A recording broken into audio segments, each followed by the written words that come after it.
আজকের এই ভিডিওটির মাধ্যমে তোমাদের গুরুত্বপূর্ণ কিছু আপডেট দেবো। জনকল্যাণ শিবিরের যে যুবসাথী, অন্নপূর্ণা ভাণ্ডার এবং বয়স্ক ভাতা, তারপর পিএম কিষাণ, আয়ুষ্মান ভারত সমস্ত কিছু আপডেট কিন্তু জনকল্যাণ শিবির থেকে যে সরাসরি তোমাদেরকে দেবো। তাই ভিডিওটি না টেনে প্রথম থেকে শেষ পর্যন্ত দেখবে এবং চ্যানেলে নতুন হলে অবশ্যই চ্যানেলটিকে সাবস্ক্রাইব করে পাশে থেকে বেল আইকনটি প্রেস করে অল নোটিফিকেশনটি অন করে দেবে।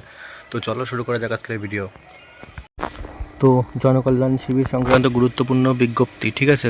জনকল্যাণ শিবিরের এখান থেকে আপডেটটি আমি তোমাদের নিয়ে তোমাদের সঙ্গে শেয়ার করছি। আমাদের এখানকার জনকল্যাণ শিবিরের থেকে আপডেটটি নিয়ে তোমাদের সঙ্গে শেয়ার করছি। অন্নপূর্ণা যোজনার জন্য কি রয়েছে, যারা অন্নপূর্ণা যোজনার জন্য আবেদন করেছেন প্রত্যেককে অনলাইনে আবেদন করতে হবে, ঠিক আছে। সবাইকে অনলাইনে আবেদন করতে হবে। যারা ইতিমধ্যে টাকা পেয়েছেন এবং যারা টাকা পাননি উভয়কে অনলাইনের মাধ্যমে কিন্তু আবেদন করতে হবে, ঠিক আছে। অনলাইনের মাধ্যমে কিন্তু আবেদন করতে হবেই হবে, ঠিক আছে।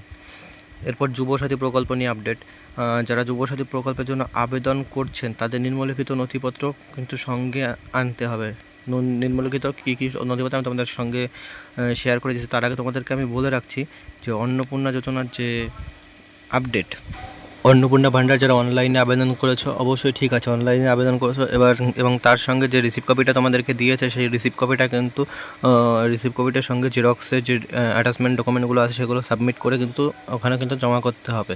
এবার যুবসাথী প্রকল্পের জন্য যেসব আবেদনপত্র সঙ্গে নিয়ে যেতে হবে সেগুলো হচ্ছে আধার কার্ডের জেরক্স, ভোটার কার্ডের জেরক্স, রেশন কার্ডের জেরক্স, ব্যাংকের পাসবুকের জেরক্স, শিক্ষাগত যোগ্যতা সার্টিফিকেট এবং 2 কপি ফটো পাসপোর্ট সাইজের, ঠিক আছে। আর এইগুলো কিন্তু তোমাদের যুবসাথীর জন্য নিয়ে যেতে হবে। এবং পিএম কিষাণের যোজনার জন্য কী কী নিতে হবে, যাদের 2019 সালের জমির রেকর্ড রয়েছে, 19 সালের জমির রেকর্ড রয়েছে তারা জনকল্যাণ শিবিরে পিএম কিষাণ প্রকল্পের জন্য আবেদন করতে পারবেন। 19 সালের আগে কিন্তু ভালো করে মনে রাখবে। তবে বিডিও সাহেব স্পষ্টভাবে জানিয়েছে যে যাদের 2019 সালের পরে জমির রেকর্ড রয়েছে তারা কীভাবে আবেদন করবেন তিনি জমির রেকর্ড রয়েছে তার কীভাবে আবেদন করবে তিনি জানিয়েছেন। কিছুদিনের মধ্যে এই বিষয়ে অনলাইনে আবেদন প্রক্রিয়া শুরু হবে, ঠিক আছে, অনলাইনে।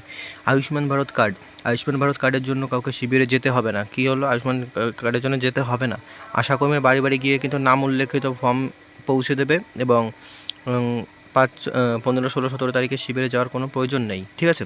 জব কার্ড, যারা নতুন জব কার্ড করতে চান, পুরনো জব কার্ডের পরিবর্তন আনতে চান তাদের জন্য নির্দেশিকা বিদ্যমান, মানে এখন যেটা চালু রয়েছে জব কার্ড বাতিল করা যাবে না। এখনকার যেটা রয়েছে সেটা কিন্তু বাতিল করা যাবে না, বারবার করে বলছি বাতিল করা যাবে না। শুধুমাত্র যেসব পরিবার 2011 সালের জনগণনার পরে জব কার্ড হয়নি তারা কিন্তু নতুন করে আবেদন করতে পারে। যাদের জব কার্ড হয়নি 2011 সালের পরে তারা কিন্তু আবেদন করতে পারবে।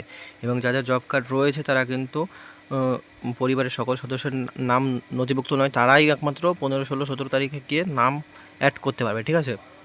নাম অ্যাড করার জন্য আবেদন করতে পারবে। বার্ধক্য ভাতার জন্য, নতুন বার্ধক্য ভাতার জন্য জনকল্যাণ কেন্দ্র থেকে কোনো আবেদনপত্র ফর্ম দেওয়া হবে না, এমন কিন্তু বিডিও অফিস থেকে জানানো হয়েছে।